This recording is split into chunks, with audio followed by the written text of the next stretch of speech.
Chad, Reese mentioned that Coach Grimes keeps up with knockdown blocks. Is he still leading the group? Yeah, so far he's leading the group right now. I'm behind him with 63. I mean, right now he's up there with 70, so I still have a lot more to go. I told him I'm gonna catch up to him, so he has something to look out for. It's just right now the top three is me. It's it's Reese, Greg, and then me. So I'm right there with them. So I'm end up catching them. So How many does Greg have? I think Greg has at least 68, 60, 69 or something. I have 63 or 65, and I think Kozan's right behind me with like 45 or 50. So we have a lot so far. It's easier for a tackle to get one though, right? Oh yeah, I mean I told Greg, I mean you get them, you get the easy knockdowns that you can come inside, in the guard's place and come play it, but he's like, I'll take what I can get. So I was like, okay, well, I told him I'm gonna catch up to both of y'all, so it's gonna be a good competition between the knockdowns. Well, you and Kozan should get a point and a half, and Reese should get 2 points. Yeah, That's fine. yeah. I mean, I believe that me and Kozan do most of the dirty work though. So I mean, whatever Reese, I mean wherever we get a knockdown, we take. I mean, we be there in film most of the time that we just be like, oh, I got this knockdown, or oh, he took my knockdown or something. But I mean, it's a good competition between us. We know that we just getting better about finishing our blocks and everything. So I mean, it's gonna be a good competition at the end. Does anybody have like just a throw somebody to the ground type knockdown block? Yes, Greg's had plenty of those, a lot of those. I mean, Greg is one of the strongest linemen that we have, and to see what he does, a lot of things we see on film that he does is something that it's amazing me that he can just literally like go up to a linebacker and just push him up. I mean, I had one Texas A&M when I pulled, I did the same thing Greg would do, but I mean, Greg has plenty of those blocks that he just go up to somebody, just grab them and just throw them out the way. I'm just like, okay, well, it's gonna be it's gonna be a rough little competition between everybody, so it's gonna be a good one.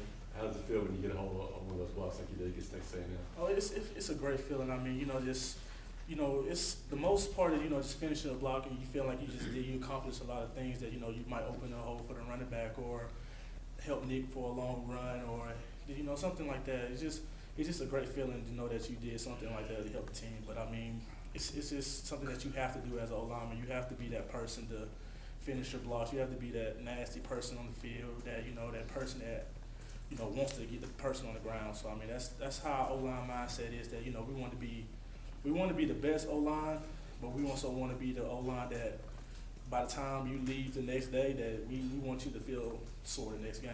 I mean, that's how we play. So. Chad, you've been here a while. I was just curious, and I waited a while to ask you this question. You played for a high school team that was not very good. Did you feel like you had to kind of learn how to win when you got to the college level, or is that something you've got to do?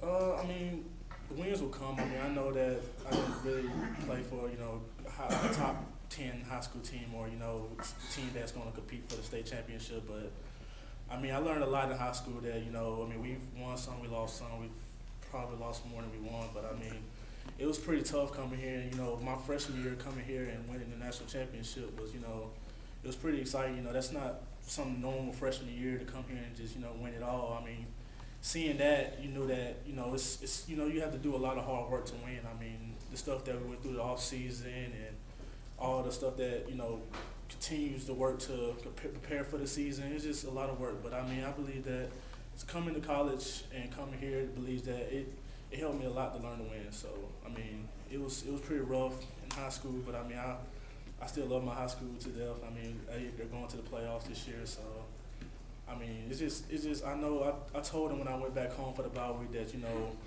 just being in high school that you have to win, but I mean, you don't have to win, just like it's not going to be a big deal. Once you're like in the college level, it's going to be a big deal because I mean, it's a matter between everybody's job. You can lose. You could be one day starting and then you lose, and then next thing you know, you're not starting the next day. I mean, it's just a business. But I mean, it really has taught me a lot to be in college and high school.